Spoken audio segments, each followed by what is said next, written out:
నాగనాథ్ గారు, పరాభవనామ సంవత్సరం కర్కాటక రాశి వారికి అసలు ఏ విధంగా ఉండబోతుంది? అంటే ఉగాది పచ్చడిలాగా షడ్రుచులతో కలగలిపి ఉంటుందా? లేదు అంటే మన పరాభవంతో అస్థిరత్వంలో ఉండబోతున్నారా వీరు? అంటే ఓవరాల్‌గా చూసుకుంటే ఈ రాశిలో ఉన్నటువంటి వారికి అందరికీ విద్య, ఉద్యోగం, వివాహం, విదేశీయానం, వ్యాపారం వీటన్నిటికి సంబంధించి ఓవరాల్‌గా ఈ సంవత్సరంలో కర్కాటక రాశి వారికి అసలు ఏ విధంగా ఉండబోతుందంటారు? ఖచ్చితంగా. హిట్ టీవీ ప్రేక్షకులందరికీ కూడా పరాభవనామ సంవత్సర శుభాకాంక్షలు. మాధవి గారు, కర్కాటక రాశి వాళ్ళకి పంచ్ లైన్ ఈ సంవత్సరం ఎలా ఉండబోతుందన్నది ఒక్క లైన్లో చెప్తున్నాను. The year of luck and prosperity. Oh year of luck and prosperity. అదృష్టము అండ్ ఎదుగుదల, శ్రేయస్సు అంటే ఓకే. ప్రోగ్రెస్. అవును. ఈ సంవత్సరం రాసుకోండి అది కర్కాటక రాశి వాళ్ళు. మీరు గతంలో లాస్ట్ 1.5 2 years నుంచి సప్తమ శని, వక్రి శని వల్ల కానీ, లేకపోతే ఇప్పుడు రాహు వాళ్ళకి అష్టమ రాహు, అష్టమ రాహు, కుటుంబ స్థానంలో కేతు, వ్యయభావంలో వాళ్ళ గురువు, ఇవన్నీ కూడా గోచారంలో సుదీర్ఘకాలంగా ఉండి కర్కాటక రాశి వాళ్ళని ఇబ్బంది పెట్టినటువంటి గ్రహస్థితులు ఇవి. ఓకే.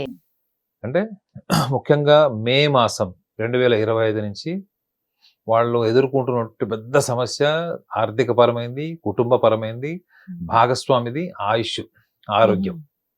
అంటే everything is interlinked with the family, life partner, health and finances. వీటిలో వీళ్ళు లాస్ట్ 21st May నుంచి 2025 నుంచి విపరీతంగా నలిగిపోయారు మెజారిటీ. ఓకే.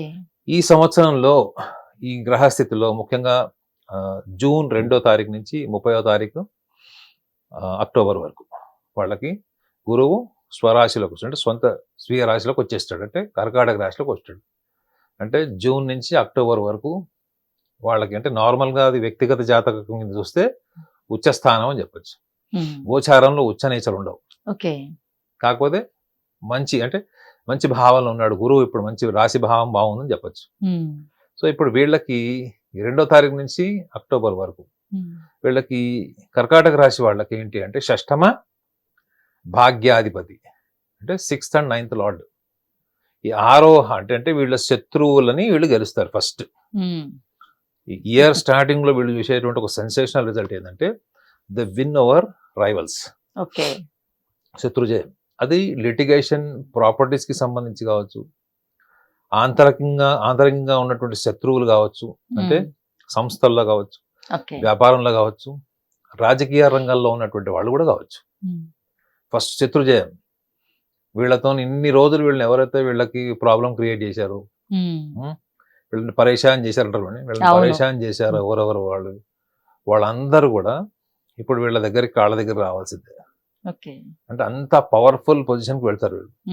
అంటే ఒక మనిషి 20 ఏళ్ళు, 10 ఏళ్ళు, 5 ఏళ్ళు సుదీర్ఘమైనటువంటి జర్నీలో చేసేది వీళ్ళు విత్ ఇన్ వెరీ షార్ట్ టైంలో వీళ్ళు అచీవ్ చేసేస్తారు ఇప్పుడు. అంటే ఒకటి వీళ్ళతోని యుద్ధం చేసిన వాడు ఓడిపోతాడు, లేదా కాంప్రమైజ్ అని అవుతాడు.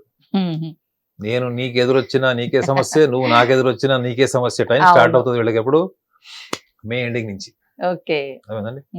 అయితే వీళ్ళకి ఈ సంవత్సరంలో ఒక గ్రహస్థితిలో ఏమైనా మార్పులు వస్తున్నాయంటే గురు సంచారం జరుగుతుంది. జూన్ 2 నుంచి అక్టోబర్ వరకు స్వీయ రాశిలోకి వస్తాడు. తర్వాత అక్టోబర్ మాసం నుంచి గురువు మళ్ళీ సింహరాశిలోకి ప్రవేశిస్తాడు. ఇది ఈ సంవత్సరంలో గురువు యొక్క మార్పు. మిథునం, కర్కాటకం, సింహం 3 రాశులకు మారుతాడు. December 2nd week, almost December 2nd week నుంచి రాహు సంచారం కూడా జరుగుతుంది. రాహువు, కుంభరాశిలో ఉన్న రాహువు వాళ్ళకి ఇప్పుడు మకర రాశిలోకి వస్తాడు. అంటే ఏంటి, వాళ్ళకి సప్తమ భావంలోకి వస్తాడు. సప్తమ భావంలో రాహువు వచ్చాడు అంటే కేతువు వీళ్ళ రాశిలోకి వస్తాడు. అంటే సమసప్తమం 180 degrees కాబట్టి ఇద్దరు ఒకటేసారి మూవ్ అవుతారు. సో ఇది వీళ్ళు గమనించాల్సిన విషయం ఏంటంటే, ముఖ్యంగా వీళ్ళకి ఆల్రెడీ భాగ్యంలో శని ఉంటాడు వీళ్ళకి. ఎవరు ఈ రాశి వాళ్ళకి, కర్కాటక రాశి వాళ్ళకి సప్తమ అష్టమాధిపతి. మనం షష్టమ భాగ్యం ఎలా అయితే గురువు అనుకున్నామో, సప్తమ అష్టమాధిపతి అయినటువంటి శనిగ్రహం వీళ్ళకి భాగ్యంలో ఉన్నాడు. ప్లస్ వ్యయభావంలో ఉన్న గురువు కూడా వీళ్ళకి ఇప్పుడు జూన్ నుంచి రాశిలోకి ప్రవేశిస్తాడు. సో ఖచ్చితంగా ఈ సంవత్సరం వీళ్ళకి మోస్ట్ ఫేవరబుల్ టైం ఏదైనా ఉందంటే మే నుంచి అక్టోబర్ వరకు. ఒకటి కార్యసాధన, అంటే వీళ్ళు అనుకున్నది చేస్తారు, అనుకున్నది జరుగుతుంది. ఓకే, కర్కాటక రాశి వాళ్ళు ఉన్నట్టు గొప్ప లక్షణం చెప్పాలా, వీళ్ళు ఏదైనా రంగంలో ఉన్నారండి, వీళ్ళ ఆశయం వేరు వీళ్ళు వేరు ఇలా ఉండదు. వీళ్ళ దృష్టి, మనసు, భావం అంతా ఒకటే. అంటే దాన్ని ఎమోషనల్ గా కూడా తీసేసుకుంటారు. నేను ఒక స్పోర్ట్స్ లో ఉన్నాను, ఒక మ్యూజిక్ ఫీల్డ్ లో ఉన్నాను, ఒక ఆర్ట్ ఫీల్డ్ లో ఉన్నాను, అది ప్రొఫెషన్ వేరు నేను వేరు కాదు. మొత్తం వీళ్ళు ఏదైతే ఒక్కసారి హ్యాండిల్ చేశారో అది వీళ్ళ రక్తంలో కలిసిపోద్ది, అంటే భావోద్వేగాలు కలిసిపోతుంది. సో ఈ సంవత్సరం ముఖ్యంగా అచీవ్మెంట్స్, ఆర్ట్ ఫీల్డ్ లో ఉన్నవాళ్ళు, స్పోర్ట్స్ లో ఉన్నవాళ్ళు, ఎస్పెషల్లీ వీళ్ళకి గతంలో ఎవరికైతే గుర్తింపు రాలేదు, ఆర్ట్స్ అండ్ స్పోర్ట్స్ లో ఉన్నవాళ్ళు, వీళ్ళకి సూపర్ డూపర్ ఐడెంటిటీ వస్తుంది. సో ముఖ్యంగా క్రీడా రంగాలు, ఈ కల్చరల్ యాక్టివిటీస్ లో ఉండేవాళ్ళు, ఆర్టిస్టులు ఉంటారు చూడండి, వీళ్ళకి ఉన్నతమైనటువంటి హానర్, అంటే గౌరవం, చాలా హైయెస్ట్ పురస్కారం అంటారు చూడండి, ఆ రంగంలో హైయెస్ట్ పురస్కారం. అంటే ఈ సంవత్సరంలో లక్ ఫ్యాక్టర్ ఎంత ఉందో హానర్స్ కూడా అంత ఈక్వల్ ఉన్నాయి. ప్రాస్పారిటీ, లక్ అండ్ హానర్, ఈ మూడు ఈ సంవత్సరంలో వీళ్ళకి ఖచ్చితంగా కనబడుతుంది. అగ్రికల్చర్ ఫార్మర్స్, ఈ సంవత్సరంలో అగ్రికల్చర్ ఫార్మర్స్ కి కూడా అద్భుతమైనటువంటి సంవత్సరం ఇది ఈ సంవత్సరం. ఎట్ ద సేమ్ టైం భాగ్యంలో శని కూడా ఉంటాడు, సప్తమ అష్టమాధిపతి. సో దీర్ఘకాలంగా కుటుంబ సమస్యలు, భాగస్వామి సమస్యలు ఉన్నవాళ్ళు, లేదా లైఫ్ పార్ట్నర్ విడిపోయి సెకండ్ మ్యారేజ్ చేసుకోవాలనుకునే వాళ్ళు, లేదా జీవిత భాగస్వామి కాలం చేసిన వాళ్ళు, వీళ్ళు ఇప్పటి వరకు తీవ్రమైనటువంటి మనస్తాపం ఉంది, ఇంక నేను పెళ్లి చేసుకోను, రెండో పెళ్లి చేసుకోను, లేదా ఇంకా నేను ఇలానే ఉంటాను, లేదా కొంతమంది అసలు పెళ్ళే చేసుకోకూడదని నిలబడిన వాళ్ళు, వీళ్ళందరూ కూడా ఈ మే ఎండింగ్ నుంచి వాళ్ళ అభిప్రాయాల్లో మార్పు వస్తుంది. అంటే గతాన్ని ఒక బాధలాగా, ఒక మెస్, అంటే ఒక టైప్ ఆఫ్ కెయాటిక్ మెమరీగా తీసుకున్న వాళ్ళు దాని విడుపు టైం వచ్చేది మే ఎండింగ్ లో. సో కాబట్టి ఖచ్చితంగా వీళ్ళు గతాన్ని వదిలేసి మళ్ళా కొత్త జీవితం స్టార్ట్ చేసేటువంటి టైం ఏదైనా ఉందంటే అది మే ఎండింగ్ నుంచి అక్టోబర్ వరకు. వీళ్ళకి అసలు వీళ్ళని ఎవరు ఆపలేరు వీళ్ళు, కర్కాటక రాశి వాళ్ళు.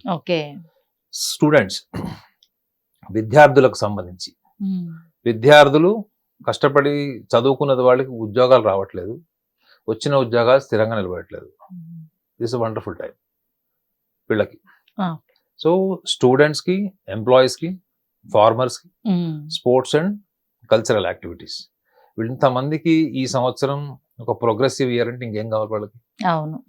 బట్ వీళ్ళకి ఒక సూచన కూడా ఏంటంటే, వీళ్ళకి నవంబర్, డిసెంబర్, జనవరి, ఫిబ్రవరి, ఈ 4 months వీళ్ళకి కొంచెం వీళ్ళు ఊహించినటువంటి అవమానాలు, వెన్నుపోటు, అంటే ఒక రకంగా చెప్పాలంటే వీళ్ళు ఎవరైతే నమ్ముతారో ఆ నమ్మకస్తుల వల్ల వీళ్ళు కాస్త మనస్తాపం చెందడము, ముఖ్యంగా డబ్బు విషయం కన్నా ఎక్కువగా వీళ్ళు నమ్మకానికి విలువ ఇచ్చేవాళ్ళు కాబట్టి కొంత నమ్మక ద్రోహం లాంటిది వీళ్ళు ఫేస్ చేయాల్సి వస్తుంది.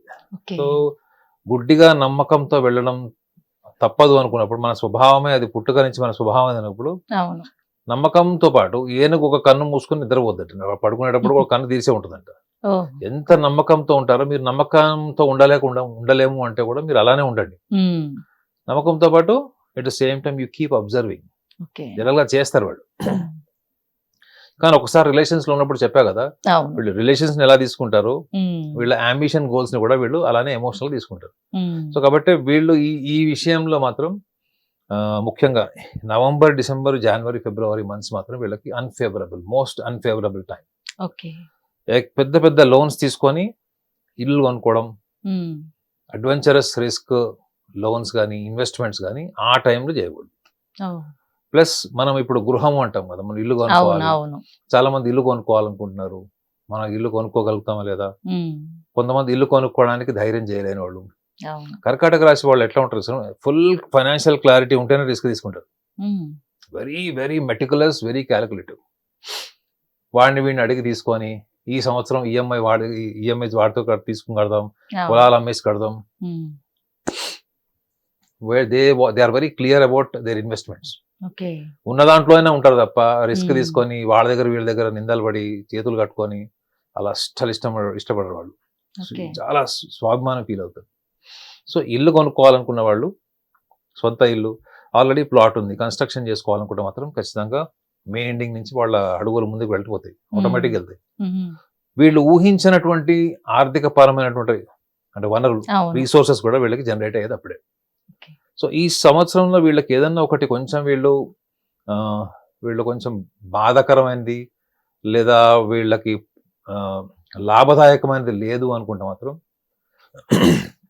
అది ఖచ్చితంగా కొంచెం భాగస్వామికి కుటుంబపరమైనటువంటి విషయాలే. అందుకే చెప్పారు చూడండి, మీరు నవంబర్ డిసెంబర్ నుంచి రాహు సంచారం జరుగుతుంది. ఈ రాహు సంచారం జరిగినప్పుడు కేతువు కూడా వీళ్ళ రాశిలోకి వస్తాడు.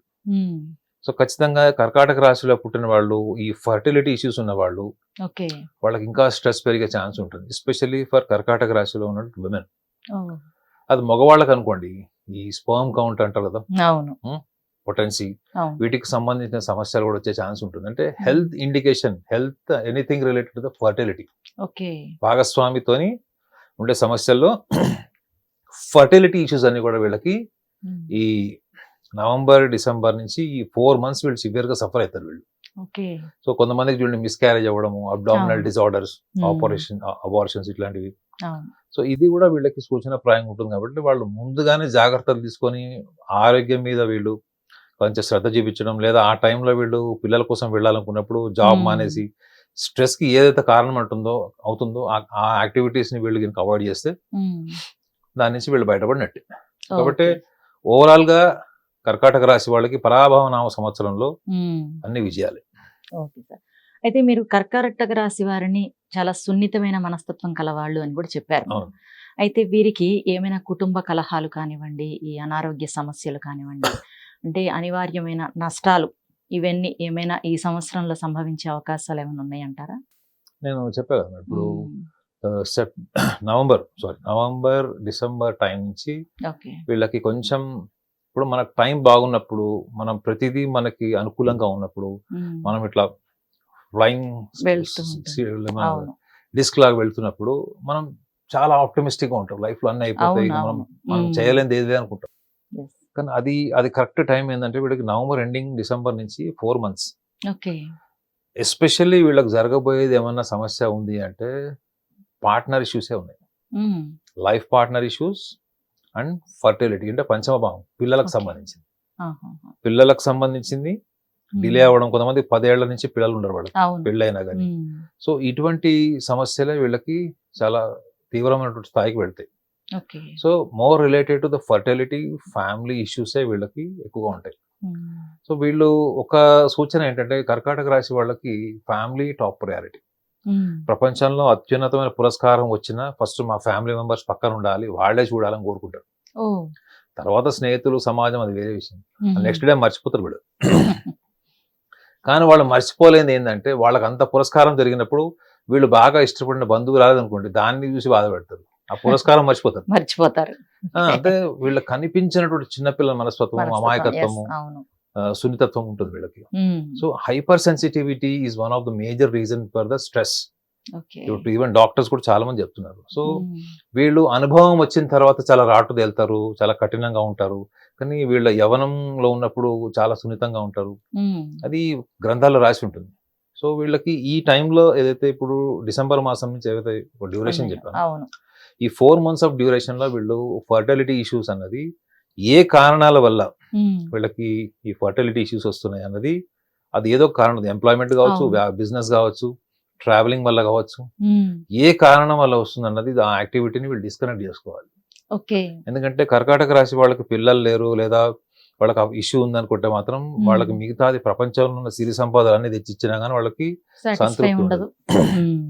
సో హెల్త్ అండ్ ఫ్యామిలీ అంటే భాగస్వామికి సంబంధించింది డిఫరెన్సెస్ ఆఫ్ ఒపీనియన్స్ ఏమైనా ఉన్నా అది వీళ్ళు కొంచెం దాన్ని అగ్రవేట్ చేసుకోకుండా థర్డ్ పర్సన్ తో మాత్రం అస్సలు షేర్ చేయకూడదు. వాళ్ళకి ఏదైనా సమస్య ఉంటే డైరెక్ట్ గా భాగస్వామితో డైరెక్ట్ గా మాట్లాడుకోవాలి. సెకండ్ థర్డ్ పర్సన్ చెప్పడం వల్ల అది ఇంకెక్కుపోతుంది. సో ఈ ఇయర్ ఎండింగ్ అంటే ముఖ్యంగా నవంబర్ డిసెంబర్ మాసం నుంచి వీళ్ళకి ఫ్యామిలీలో ఇటువంటి సమస్యలు ఆరోగ్యపరమైనవి, ఆరోగ్యంలో కూడా ఎస్పెషల్లీ ఫర్టిలిటీకి సంబంధించిన సమస్యలు Okay. పక్కన పెడితే మిగతా ఇయర్ అంతా కూడా వీళ్ళకి the year of luck and prosperity. Prosperity. Okay sir. పరాభవనామ సంవత్సరంలో కర్కాటక రాశి వారికి లక్ అండ్ ప్రాస్పెరిటీ అనేది చాలా బాగుంటుంది అని చెప్పేసి చాలా చక్కగా చెప్పారు sir. Thank you so much.